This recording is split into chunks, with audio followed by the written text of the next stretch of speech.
NYPA, it's time to start the show, so search for the squad and listen out for the promo with the West Wild Spitter spinners webbing to a chokehold. Make it unfold, 5 o'clock.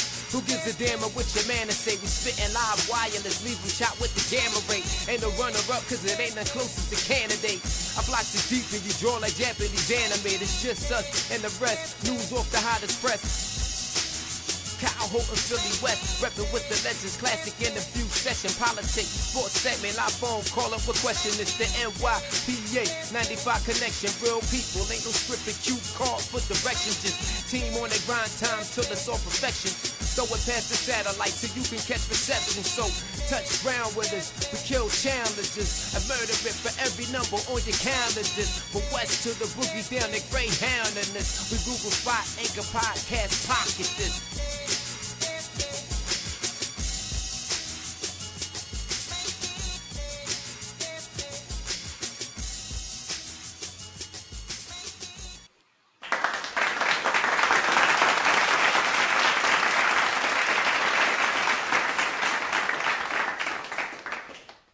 Audio was a little shaky there, wasn't it? Get it together, Riverside. Welcome everyone to another episode of NYPA Entertainment Radio. It's your boy KG, broadcasting live on a very, gloomy October Sunday. As gloomy as like cloudy and supposed to be raining here in Philly, but hopefully there's sunshine wherever you are. So thank you for downloading this week's episode. As a program reminder, no show next week. I'll be back up in 2 weeks on Sunday, October 26th. So no show next week. Be off. See you in 2 weeks, Lord willing, for October 26th episode of NYPA Entertainment Radio. And as a reminder, if you're watching or listening, press the subscribe button to get notifications of the final episodes of NYPA Entertainment Radio. And of course, in 2026, Who is Kyle Graham will be launching on not just on Riverside, of course, YouTube, Spotify, and other platforms, and so forth.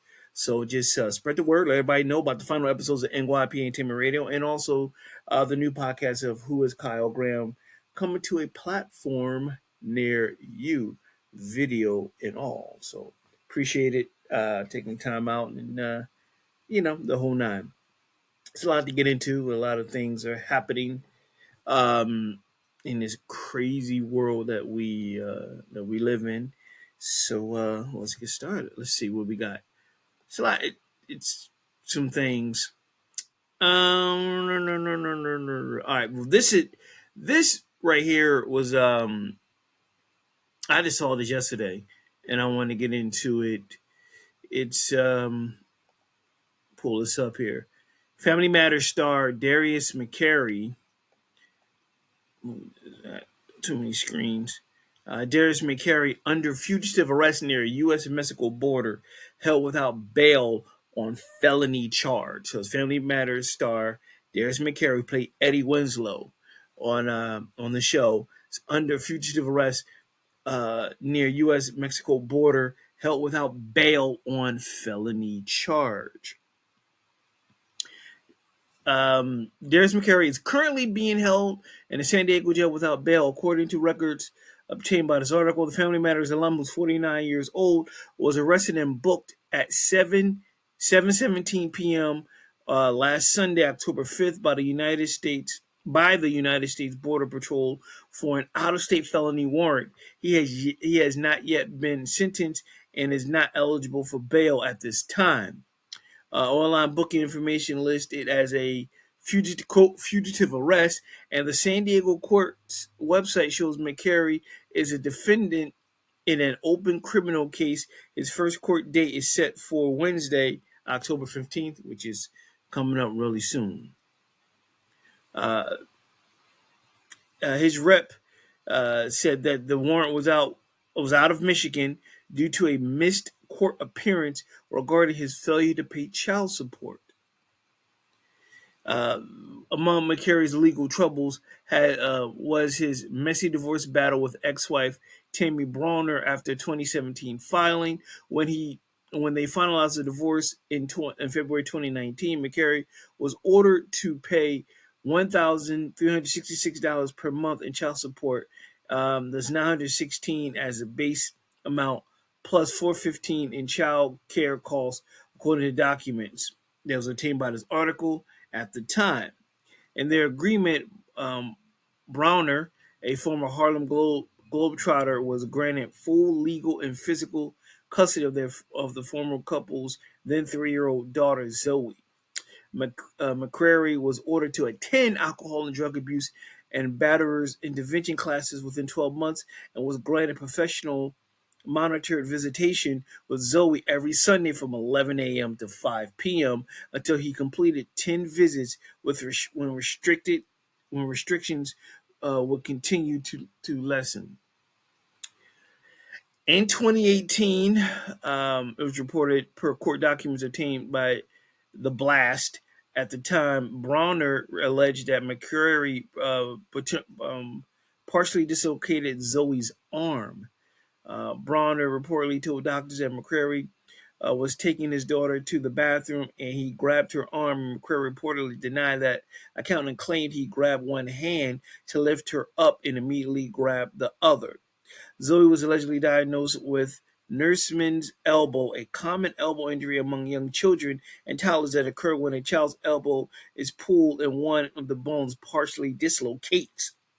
McCrary is best known, as I said, as his role of Eddie Winslow on the 90s sitcom Family Matters from 89 to 98, which he starred alongside his parents, Reginald VelJohnson and Joe Marie Payton.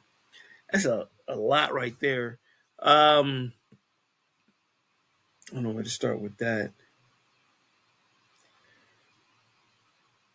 Listen, like I said, I don't know. Obviously, I don't know him, and I'm going off of what the article is saying. And, it's a huge responsibility when you are a parent and you might not be with that parent's mother or father, and you got to do your part, and you got to pay the child support or do what you have to do, and that's it. If there is a court appearance, you got to make it. You got to go for it. You got to go. The last thing you want to do is skip a court date and have a active warrant against you, because any small thing that you do, you get pulled over or someone has a question, they put your name in the system, you get flagged, you automatically go into jail because there's a warrant for your arrest. That's just what it is. That cop at the time may not know what it is. They just, fugitive on the run. Boom, I got to put handcuffs on you. I got to throw you inside. Why he didn't make it, only he knows. Did he do it on purpose? Did he forget? Only he has answers to that. In terms of,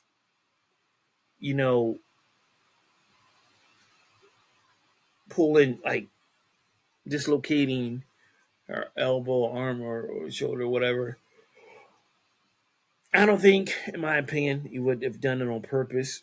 I don't know. I wouldn't think he's that type of monster to do it to his own little girl. It could have been a mistake. I don't know him that well, so I'm not going to say yay or nay. I'm not going to say she's lying. I don't know. That's a very sticky situation because you don't know people like that. Especially I don't know him at all. But to have this come up, for this to be, I would say, recorded by the courts, a paper trail by the courts and by, by the local police and so forth. That's something you can't shake. And could she be making up? That's true. Could she exaggerate? It could be. Could he have done it? Yes. And I always say this: his side, her side, somewhere in the middle. Everyone is the truth.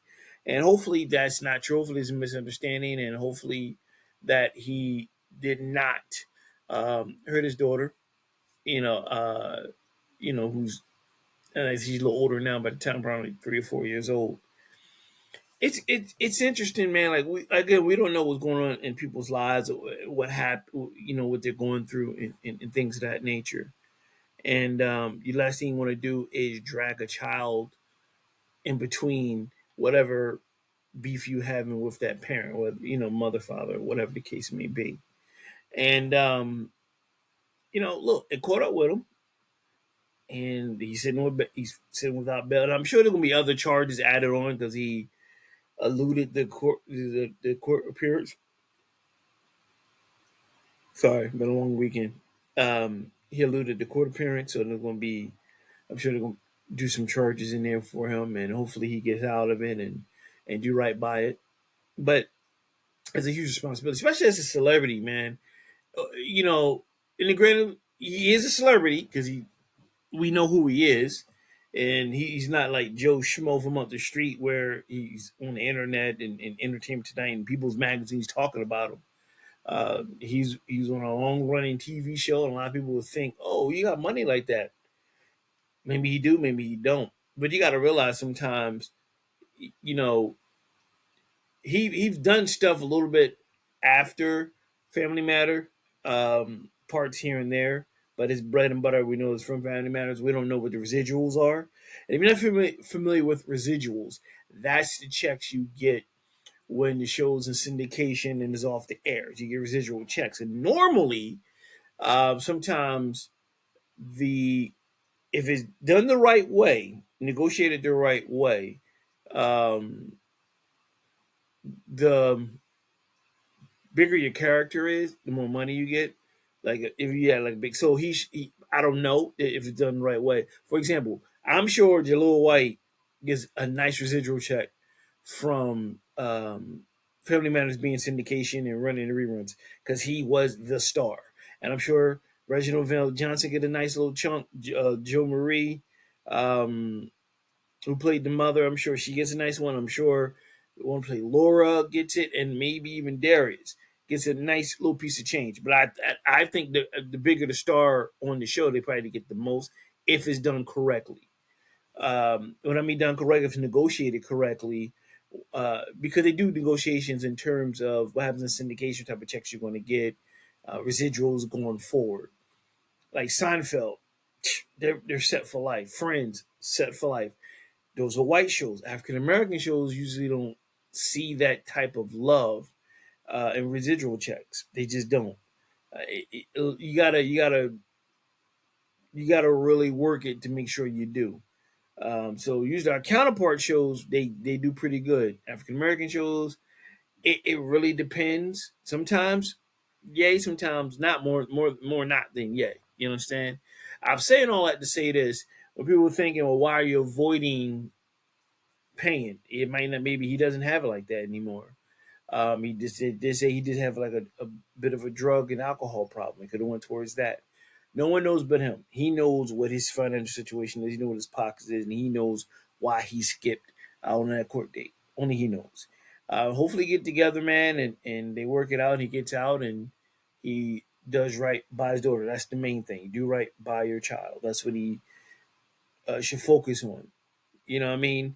Make amends with the mom. You ain't gotta be the best of friends, but just work it out and do what's best for your daughter and keep it moving and so forth. Because they don't play. Whether you a civilian or not, civilian or celebrity alike, if you're behind, especially behind child support, especially if you miss a court appearance, that warrant goes out there, any little, and you think you like scot free, you skipping it, and you forget or don't realize anything that they pull up your records or do something, and it's like anything, like they could be like, oh, let's do a background check.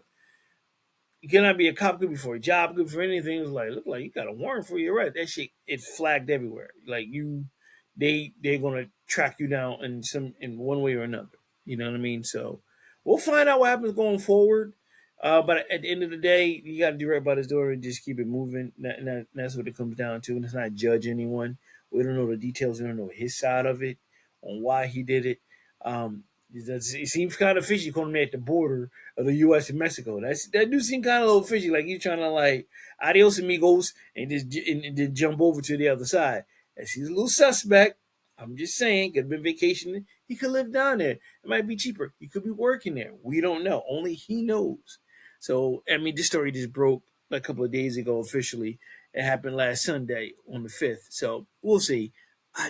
When I saw him at the U.S. Mexico border, what they said, I was like, man, was he trying to, you know, jump the fence and try to elude shit?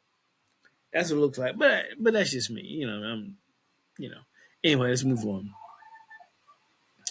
All right, let's see. What else I have? Uh, mm, mm, mm. Nas reacts to fans using Jay-Z's beef to fuel NYC casino competition. Quote, no one has any control over things like that. The CAC approved Nas Queen's bid for Resort World NYC while Rock Nation's Times Square proposal was shut down.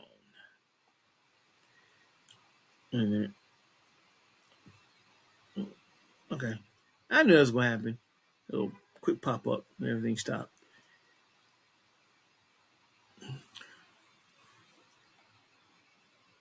It said, Ether lives forever. Some fans have been lightheartedly reviving the Jay-Z versus Nas feud as the pair of uh, rap icons face off with opposing NYC casino bids. Resort World Casino bid, which Nas, excuse me, I'll get it out, y'all. Which Nas partnered with, was approved by the Community Advisory Committee to bring an expand $5.5 billion casino project to Queens. A Rock Nation proposal for a Times Square casino was shot down by the CAC. Fans leaned into the former rivals' battle when pitting the pair of opposing casinos against one another, with Nas taking the win as Resorts World proposal just needs approved by the state gaming commissions, while Jay's alongside SL Green and Caesar's bid is all but dead. Nas sat down recently with Rolling Stone earlier this week, where he reflected on fans bringing the feud with Jay-Z back up with a pair of rap legends as part of the bidding for casino license in NYC. Quote, it's just a thing that some people are going to talk about, he stated. No one has any control over things like that. I still study Rakim and Big Daddy Kane. Some rap fans just like to go off on those things from time to time. That's it. Even Queensboro President Donovan Richards took a shot at Jay-Z following the Resorts World bid approvals. Quote, there's a theme in Queens. I know that Nas was a part of this. Queens get the money. Sorry, Jay-Z. We win again. Richards quipped. I seen that online. I did see that online. Queens get that, and I was like, "What?" I didn't know what the guy was talking about, but I just realized I just like scrolling through, and I just seen this guy, and they just had a little snippet. Queens get the money. Sorry, Jay-Z, we win again. You can let the Brooklyn Borough president know that I send my regards to him. Damn, always starting shit. Of course, Jay and Nas have long squashed their beef. Tensions in the 90s reached a boiling point in the early 2000s with the Queensbridge native Stillmatic freestyle, which followed by Hove's takeover and Nas Ether. As for the casino, Resort NYC received unanimous approval with a 6-0 vote from the CAC on September 25th.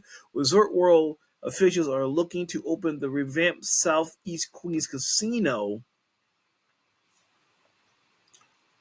Screens jumping. Revamp the Southeast Queens Casino by July of 2026, and the Aqueduct Park project is slated to be one of the largest in the U.S. at 350,000 square feet. Resort World is set to also open a brand new 7,000 person capacity entertainment venue, while NBA champion and Queens native Kenny the Jet Smith will assist in bringing a sports complex to the Resort World campus. He's a cornball. The ambitious project hopes to bring 24,000 new jobs to Queens and $1 million in new revenue during the first year of operations. What's interesting, I said about the Jay-Z joint being shut down in Manhattan. I was like, man, go to the other boroughs. Well, Queens already got their little casino, and Jay might have to go somewhere else. Jay might have to go to Brooklyn. He might have to go to Long Island. Maybe further up in Manhattan. Maybe further lower Manhattan. Staten Island. You know what I mean? But it's not probably in that area of Manhattan. And doing it, I think, in the outer borough might be better than doing it right in the heart of New York, where a lot of different tourists and families come. And I think when I first heard that Jay was going to do that, when he was going to open up in Times Square, first thing I thought was like, that shit ain't going to fly. because a lot of people go against that, um, because of the location and type of revenue it brings in from families and everyone from around the world. You know what I mean? So it's a good look for Nas to do it, and uh, Jay is all but done. I'm sure he'll come up with something that will help. And I think I wouldn't be surprised if he finds a spot in Brooklyn, or he might find something, like I said, more upper in Manhattan. Or I wouldn't be surprised if he decide to maybe go to not Queens, Brooklyn, not Brooklyn. I'm sorry, Staten Island. Maybe go as far as out on Long Island. But I think it's. I don't think that dream is dead yet. And the instigators that like to try to pit one person against another, although it's funny and it's cutesy, it's like, come on, y'all, like stop instigating, let it go. It's not necessary that Queens get the money. Sorry, Jay, we win again. That wasn't necessary. That's just I mean, that's just it's funny, but it's just childish behavior. And I know you meant it all in fun. But stop instigating. Stop talking shit that you can't back up.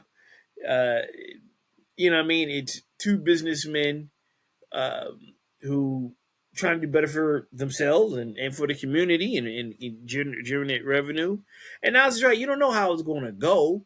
You never know. You just like the CAC felt as though, okay, Queen is already there. It's in Queens. It's not really disrupting the main hub of New York, like putting a casino in the middle of Times Square. That disrupts everything. That changes the game. That changes everything at the end of the day, because you're right at the crossways of the world, as they call Times Square.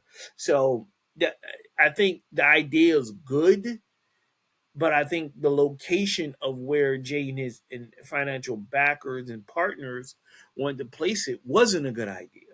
I think it came down to location, and I think once they find another area, um, I think they'll get approved. I just think it was just right where it was located.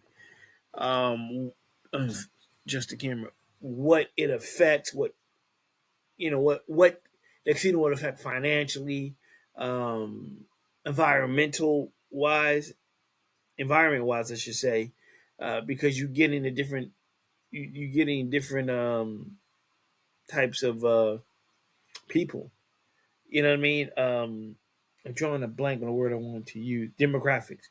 You're drawing different demographics than they normally have for family and so forth. So we'll see. But I think it's all. I don't think it's you hear the last of this casino situation with Jay Z and his peoples. I don't think so. I think, like I said, they found another prime location that they know that people can get to and generate money. It's going to happen. So I really do believe that it will be. And stop instigating clowns. Stop doing that. It's not even necessary to be instigating and trying to get people to argue and what I mean. You supposed to, in your mind, in your mind is like, it's fun, but I'm like, y'all instigating and got nothing better to do. Let that go. You know what I mean? Like, please. It wasn't one against the other. They weren't battling against each other. They're just trying to make better business deals. And everybody, well, he better than Jay. Ether them. Oh, ether them. So, find something better to do and stop instigating the people. That's not even necessary. It's ridiculous. So, ridiculous. Totally ridiculous. Let's move on. Let's see.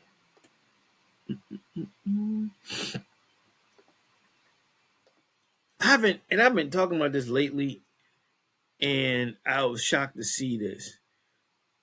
VERZUZ partners with Complex to relaunch series with Cash Money and No Limit Battle. Get to the action. No Limit and Cash Money will battle at the Complex Con on October 25th. Complex has announced a partnership with VERZUZ to relaunch the music battle series, which will return to Complex Con on October 25th. No Limit Records and Cash Money Records will revive the series as Complex gets in control of the distribution rights to VERZUZ. Rather than talking so much, we just want to get we just want to get to action. Versus co-founders Swiss Beats and Timberland said in a joint statement, "No Limit and Cash Money are the first of many versus battles that come as the new partnership promises more coming in 2026 and beyond. Fans will have the opportunity to purchase tickets to the epic No Limit Cash Money Brawl, which will be broadcast live from Las Vegas at Complex Con." Quote, "What Swiss Beats and Timberland have built with Versus is nothing short of incredible, a cultural phenomenon that has reshaped how fans engage with music and artists," Aaron Levant, Complex CEO, said. "We are thrilled to welcome Versus into the Complex family. We can't wait to propel the show to new heights with an unrivaled lineup of events kicking off at Complex Con this October 25th and 26th, 2 weeks from now. It's unclear who will be repping No Limit and Cash Money in Sin City, but it wouldn't be right without Birdman, Slim, and Master P in the building for the battle." Timberland and Swiss Beats versus launched Versus in March of 2020, with COVID-19 pandemic forcing everyone to pivot and find new creative outlets inside the confines of their home. They sold the company to Triller Network in March of 2021. Versus has been dormant for the better part of 3 years, with the last battles coming in 2022 with Cypress Hill and Onyx, 8-Ball MJG versus UKG, Omarion against Mario, and Looney Tunes versus DJ Nelson.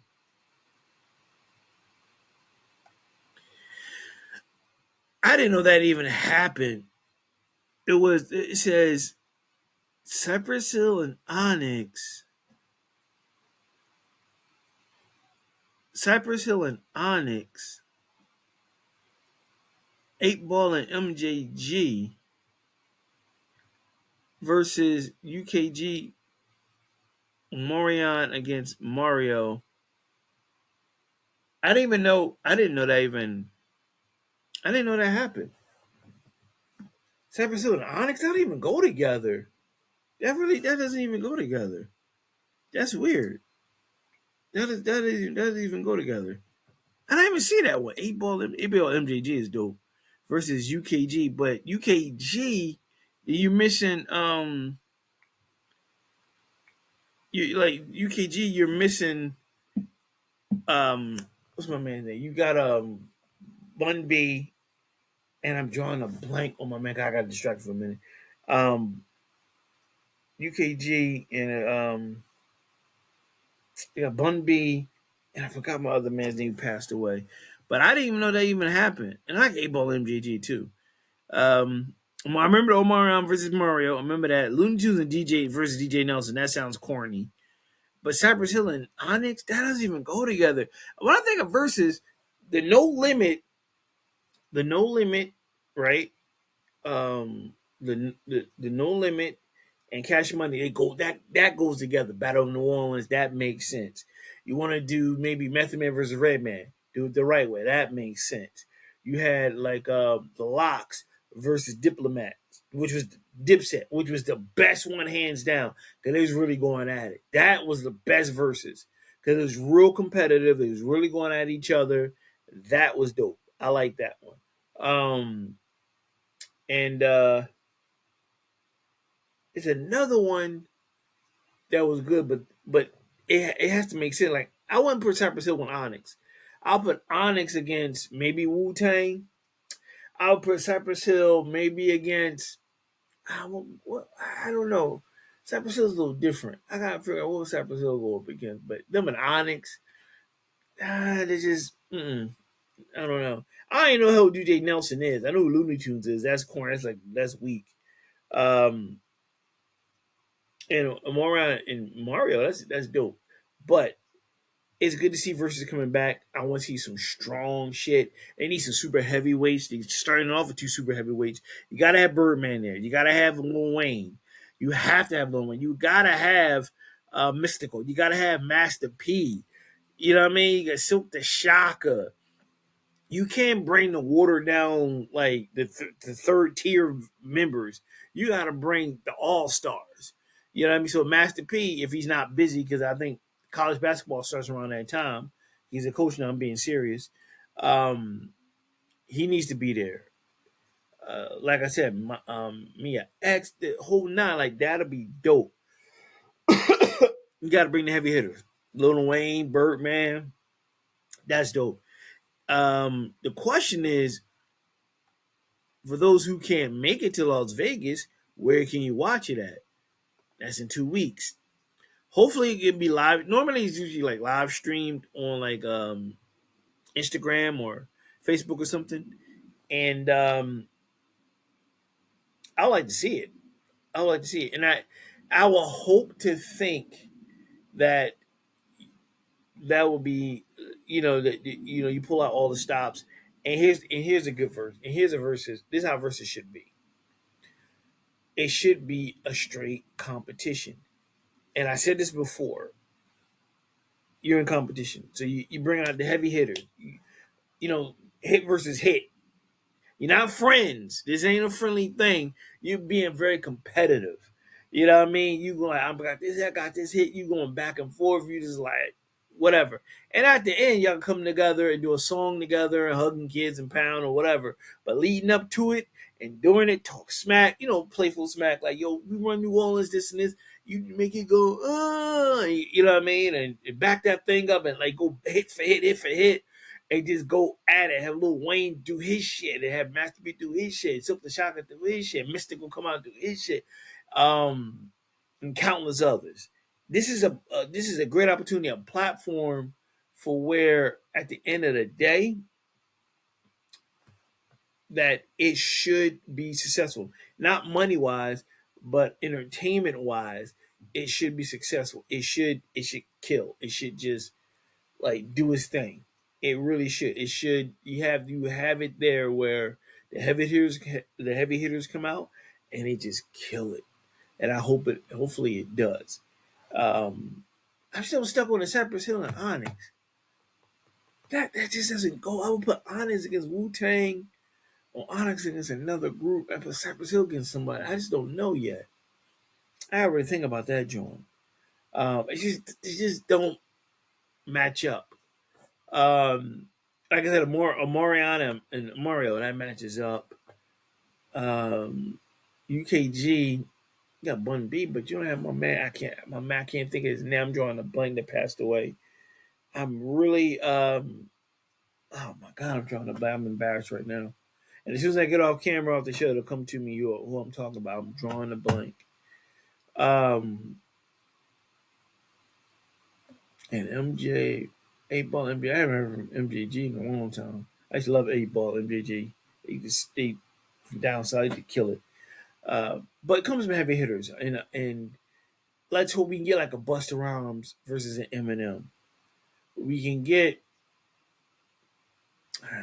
a Nas versus an Eminem. Or Busta versus Nas. Hey, if you can't bring Jay out, go Jay against Eminem, Jay against Busta, Redman against Eminem. Like let's do it and then entice people, make it for charity. Like let's have fun with this. The platform is there. You know what I'm saying? You get a Kendrick Lamar against a Nas, or get a Kendrick Lamar versus Drake. You know what I'm saying? Like get that on there. Let's make money. You know what I'm saying? Like let's make money and let's get them together. And go at it. You do your shit, I do my shit. The platform is there to make money. The platform is there to be successful, and you have an opportunity to bring people on that like dream matchups, and it'll be dope. You know what I'm saying? You get like Fat Joe against somebody. You can get a member of the Wu-Tang Clan or two members of the Wu-Tang Clan go back and forth. Like it's there, but make it competitive. Let's not make it. What I don't like when they do the verses is that you're versing against each other and y'all friendly with it. Like no. This is one-on-one basketball. This is boxing competition. At the end, and then pretty much. I also said put like a voting system involved where like online, if you're doing streaming on Instagram, and you like, all right, folks, who you think won this round, or who you think whatever, do round by round, and have the people just chime in and you count the vote and do it for charity, do whatever, crowd, whatever, make a tournament out of it.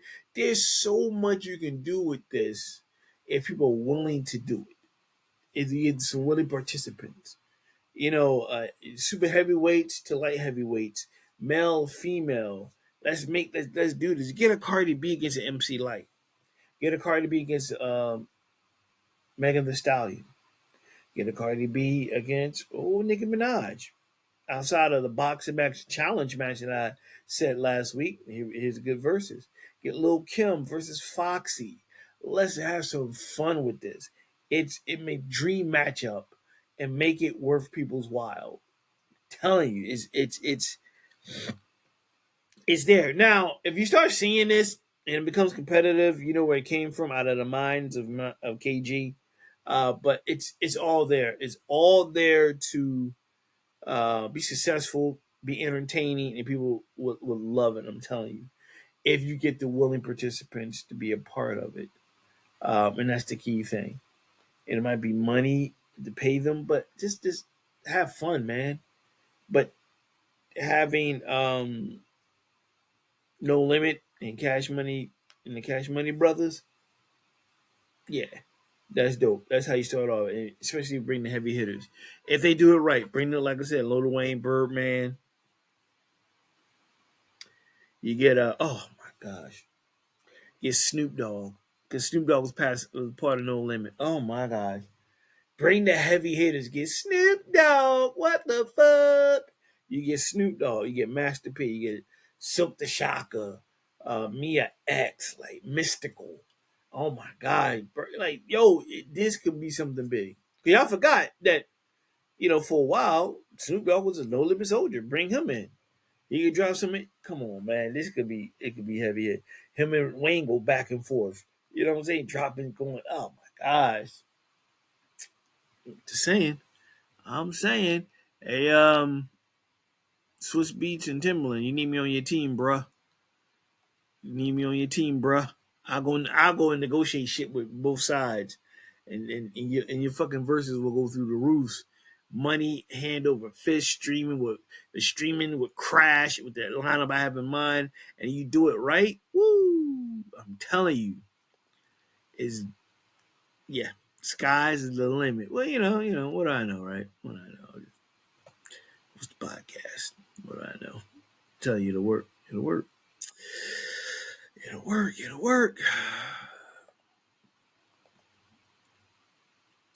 Killer Mike apologizes to Steph Curry and wife Ayesha after comparing her to Glorilla. My wife done cussed me out.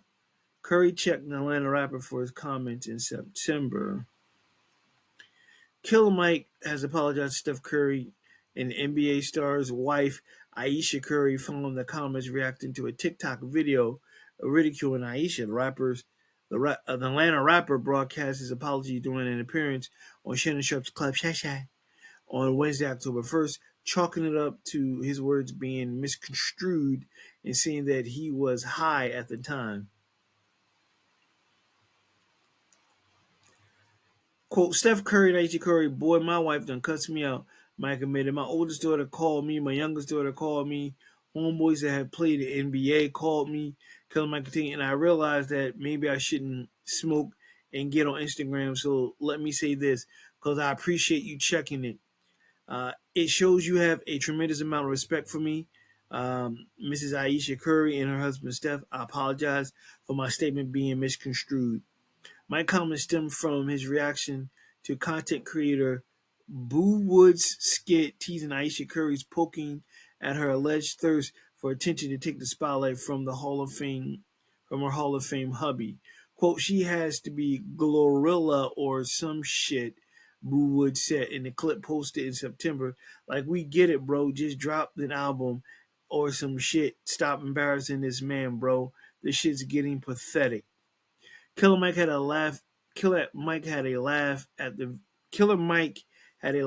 video and hopped into the comments, writing, "My N-word says she wanna go be glow." He wrote, "Man, Steph doesn't deserve the embarrassment for real. God bless him." Steph Curry got wind of Mike's comments and replied, defending his wife. Nah, not you, Mike. The Golden State Warriors superstar wrote, check the rammer. I'm cool staying silent and letting these other clowns have their moment, and you're the worst of them, Boo Woods. But you're better than that, Killer Mike. Stay in your lane and let God keep blessing me, like he, like he. I'm sorry, and stay in your lane and let God keep blessing me like He is. We are good over here. Mike clearly realized he was in the wrong, continued to repeatedly apologize as Shannon Sharp ripped him throughout the interview. I was just stoned up trying to make a joke. The Run for Jewel rappers offered up as an excuse. It wasn't my damn business, like my wife said. So I'm sorry, y'all. Okay, number one, stop using "I got high" as a fucking excuse. You knew what the fuck you was doing because you remember what you did. You wasn't that fucking high not to remember what you did. You knew what you were doing. It was like you was blackout drunk. It was like, damn, I went online and said that. You knew what you were doing because you just said I was high when I did it.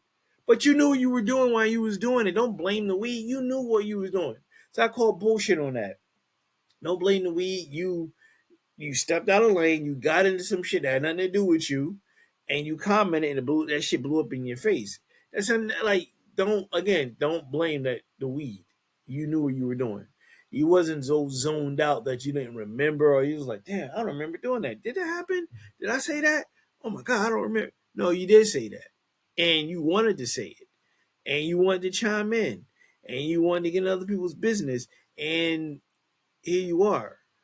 Mind your business, man. Like, that had nothing to do with you. Why would you chime in and say something about somebody else's wife? And if somebody says something like that to your wife, you ready to go off on them. Hence the rapper name Killer Mike. And here's another thing, Killer Mike. You're doing stuff for the community. You might want to drop the name Killer. You know what I'm saying? You're doing a lot of stuff for the community. You talk to politicians and all that stuff. And it's kind of like, coming to the podium to talk about peace in the neighborhood. It's Killer Mike. I think you might want to drop the killer and just be Mike whatever. But it's a lame excuse to say you were high. That's just a low hanging fruit type of excuse. You weren't that high because you remember clearly what you said. And Steph has the right to come at you. Like, you had nothing to do with it. And I think when someone go after someone else's loved one, whether it's a wife or kids, we should not be shocked that that person is going to step in and defend them, whether it's the parent, whether it's their husband, whether it's their wife, whether it's their brother, sister, mother. And this is why I don't like social media so much. It gives the weak and the stupid fake confidence, because the shit that Boo Wood said online, when he would never say it to Ayesha or Steph Curry's face right there, and he wouldn't do it. He wouldn't have the balls to do it. He click clack away and then he go hide and disappear. And unfortunately, that's what social media does. It gives the weak and the stupid, the cowards, the cowardly people, fake synthetic power, thinking they're tough and strong and all this stuff, and all they are is a bunch of pussies, male and female alike, black, white, or whatever. Because you're not gonna say it to their face at all. So that wasn't even warranted to say that. And I hate the name Glorilla. By the way, I said that already. I think it's a very derogatory name, and I think the rapper herself, who's fine as hell, very talented, smart, she need to change her name, and she never picked that name. But I went to that topic already. But to just go after somebody's wife, I'll go after you too, dude. Like, really, what the fuck? That's not necessary. And then Killer Mike, your excuses are your own. Stop blaming weed. I was high, man. I was stoned. You wasn't that stoned because you remembered everything. So when people always say, man, I was drunk as hell, I don't know. I just, and if you can recount exactly what you did and you blame being under the influence, you knew what you were doing the whole time. It's different when you was like, I don't remember what I did. I was like, I was drinking and smoking and I woke up the next day and someone said I did. I was like, I don't remember that. Like, damn, I was that messed up. But if you could recount step by step what you did and you was under influence, clearly you knew what you was doing. And you was being disrespectful and that wasn't warranted and that's messed up. We got enough nonsense going on in the world, man. We're attacking our own people of colors online and so forth. Ayesha Curry didn't do nothing to you. Steph didn't do nothing to you, and it just wasn't necessary. We don't need that. You again, it just wasn't necessary. You wanted to chime in. You think you wanted to be funny and be cutesy, and it didn't work out for you because it wasn't necessary. You should have minded your business and stop blaming. I got I was stoned. That doesn't make it better. That doesn't make you like, oh well, honey, it was the marijuana. It wasn't Killer Mike. Yeah, that marijuana got in his head. He didn't mean nothing for it. It was, it was that reefer.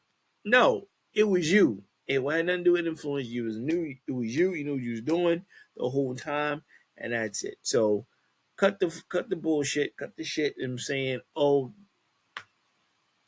I was stoned. You knew what you was doing the whole time, and you got what you deserved from your wife and everybody else. And if I was Steph Curry, I accept the apology, but I'm keeping it moving. I got nothing else to say to you, homie. Like it just wasn't warranted. It wasn't necessary. You know what I mean? And stay lane, mind your business, had nothing to do with you. Period. It's just our stone thing was stupid. It was just a weak attempt. You know what I mean? Just a weak excuse, I should say, on why he did it. Moving on. Universal Music Group beats Drake's Not Like Us defamation suit. Drake sued his record company earlier this year on allegations that the company defamed him by releasing Kendrick Lamar's Grammy-winning diss track. Universal Group will not have to face a lawsuit from Drake, who accused the record company of defamation over his distribution promotion of Kendrick Lamar's Not Like Us. Dismissing the case, U.S. District Judge Jeanette Vargas on Thursday found that Lamar's diss track advances opinions that he can't be considered um, defamatory. A reasonable listen, yeah, I said right, okay. A reasonable listener would not have concluded that Not Like Us was conveying objective facts about Drake, she wrote. In a statement, a spokesperson for Drake said the ruling will be appealed. A representative of Universal Music Group said from the outset this suit was an affront to all artists and their creative expression and never should have seen the light of day. It added, we're pleased with the court's dismissal and look forward to continue to work successfully promoting Drake's music and investing in his career. Lamar's Interscope Records and Drake's Republic Records are represented by two different labels in the UMG system. The rap battle turned to court earlier this year when the Toronto rapper claimed that UMG, which oversaw the distribution of Not Like Us, spread defamatory allegations that he's a pedophile by making secret payments and offering reduced licensing rates to third parties to promote the song with the goal of devaluing his music and brand amid contract negotiations. The feud between Drake and Lamar goes back years. On Drake's first-person shooter, he and J. Cole proclaimed themselves the Big Three alongside Lamar in response to Compton rapper rejected the idea that they're the equals on Metro Boomin and Futures like that. Several diss tracks followed, with the musician hurling increasingly spiteful insults at each other relating to accusations of domestic abuse, exploration, and exploitation. I said right, and pedophilia. Whew, that's a mouthful. Yeah, never mind. It culminated with Lamar's release of the authentic West Coast banger in May, leading to spectators crowning him the winner of the battle. Not Like Us went on to win Record and Song of the Year at this year's Grammy Award, and Lamar's performed the song during the Super Bowl halftime show as well. At the heart of the case was whether Not Like Us was the can be understood to convey factual statements that Drake's a pedophile and has had sex with minors. The upshot of the ruling, context matters. The court stressed that the song was released during a rap battle. The average listener is not under the impression that a diss track is the product of a thoughtful and or disinterested investigation conveying to the public fact check verifiable context, Vargas said. The tone of the song reinforces the idea that it can't be interpreted as fact. The court said, "Not Like Us" is full of profanity, trash talking, and hyperbolic language, all of which are indicia of opinions, the order stated. In the suit, Drake pointed to the lyrics, "Rabbit hole is still deep. I can go further, I promise," as suggesting that Lamar has concrete evidence to back up the pedophilia accusations. The court disagreed. Says this is not at all clear that this is a natural reading of the lyric, Vargas wrote. Even if this line was susceptible to such an interpretation standing alone, however, no reasonable listener could understand it in the way it was given to overall context. The bottom line is, as I read between this line, it's excuse me, or is that Drake can help that Kendrick Lamar beat him. And in a rap battle, what they're saying is you don't have time to do fact from fiction. It's a battle. Your job is to disrespect and hurt your opponent. So you may come up with some very wild accusations that may not be real or true, and there's no factuals there, and whatever. That's him taking a shot at him. That's him doing his thing. That's him, hurting him by saying hurtful things. And he has the right to say it. Of course, there's no proof of Drake doing this, is why Drake probably was upset about it. But when you're battling someone, you're arguing with someone, when you're going back and forth with someone, you're going to say the most hurtful things you can possible to make yourself feel better, to hurt them, and to win whatever argument that you have and whatever battle you have with said person.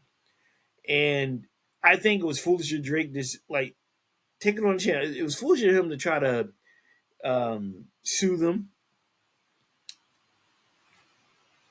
And I'm sure Drake said some stuff about Kendrick Lamar and his album that weren't true also. Rap battles are made to just disrespect your opponent.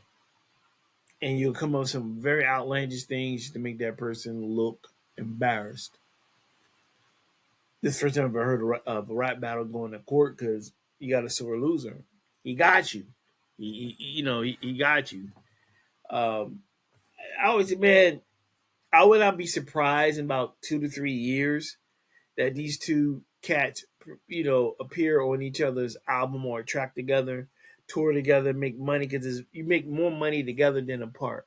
And I think they should be together. I think they should come together, make cash or whatever. I mean, it's a deep accusation to call somebody a pedophile. That shit ain't cool, obviously. But your goal is to destroy that person, not physically, but you putting them down. You going and listen, people gonna believe what they want to believe. You can't help that. Some people believe it, some people don't. Some people don't care. They just say, "Oh no, he's going after. He's going to take down." It's whatever. It's a battle. You're gonna find ways to disrespect someone. Like, for example, you rapping against somebody and you're wearing Gucci, right, or Polo, Ralph Lauren Polo, and you stand in front of somebody that rapping, and it was like, "Yo, that's fake. You got that from Marshalls. That shit ain't real. Is it whatever?" And it is real. You know it's real. But their job is to make you look foolish and make people think that it's not real. Well, yes, that's harsh to think. They want people to think that you're a pedophile when you're not. But this is the game that's played, unfortunately. Um, and it's up to the public to believe it or not. And I don't think a lot of people in the public believe that. They just rocking with it because it's like it's hurtful. It's like cruel. He's getting them. Oh shit, he's getting them. Um, and I think Drake was just embarrassed that it caught on and Kendrick was the better MC in this situation. I'm not a big fan of neither one. I could care less. But when I found out that he was taking it to court and all that stuff, and I was just like, dude, let it go. You lost. You just live to fight another day. Live to fight another day. Lick your wounds and shut it down. So the judge Vargas is like, there's no lawsuit here. This is like, how can I say it? To in the context that it was made, she's, in my opinion, I think she's saying it was a battle. You say hurtful things, like I just said. You know what I mean? So you gonna say some shit. You can see people in boxing. Mike Tyson says some horrible stuff. You trying to say something to embarrass that person, hurt their feelings, and make you look good, and that's just what battle is. I don't really think Kendrick Lamar thinks that Drake's a pedophile. I really don't think so. And if he really was, the handcuffs have been slapped on him a long time ago, or he'd been in court right now, fighting for his anal rights. But you come up with the most hurtful thing you can when you're battling someone. That's what the mind is. I gotta hurt you. I gotta hit you where it hurts. I'm gonna make you look stupid. I'm mad at you, and I'm gonna say some embarrassing things about you and so forth. That's what the battle is. That's what it's about. You ain't gotta agree with it, but that's the battle. And I think Drake was just disappointed. I think he was hurt. I think he was embarrassed that he lost the way he did, and everyone gravitated to this album and gravitated to this song and the whole nine, and that's what happened. And you took an L, man. Take that L and keep it moving. That's what it comes down to. So uh, it's over with. I don't think there's no leg to stand on. When I first heard about this, I didn't think I was like, what are you getting mad about? Like, come on. Because that's the case, Jay-Z and Nas should have been suing each other like crazy. Everyone who battled each other should have been suing each other like crazy because I'm sure they said some stuff that wasn't true, that was like a deep cut, a deep hurt. But no, you take your L's and you keep it moving. He got you. He got you on this one. So take it on the chin and keep it moving. You keep it alive. Let it die. Let it go away. By suing him, you're keeping it alive. You keep reminding people about it. Let that go to the wayside. It happened. But the more you talk about it, the more you put the spotlight on, the more you want to send it to court, make it an issue, it's never going to go away. Because now people really want to listen to it more, in my opinion. So, but that's it, man. It's no lawsuit. Let it go. Move on. And like I said, about 2 to 3 years, I would not be surprised if they join up together, do a tour and or a song, and they make money off it because you make more money together than apart. So don't be surprised if that happens. What are you gonna do?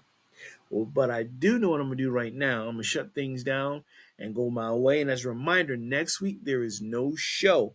I'll be back up, Lord willing, 2 weeks from now on October 26th. I'll be broadcasting. And remember, press the subscribe button here on YouTube or Spotify and get notifications of the final episodes of NYPA Entertainment Radio. And coming soon, like I said, is Who is Kyle Graham in 2026. As always, stay focused, believe whatever higher power you believe in.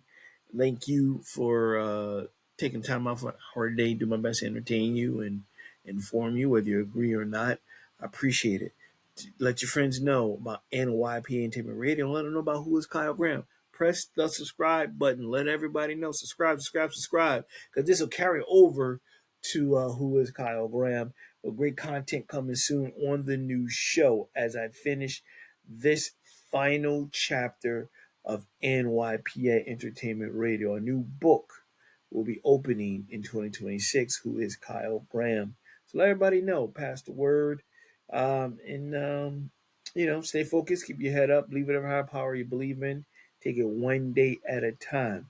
And I will see you in 2 weeks right here on another edition of NYPA Entertainment Radio. Final ride, the final season. That's it. I'm out. Enjoy your week. NYPA Entertainment Radio.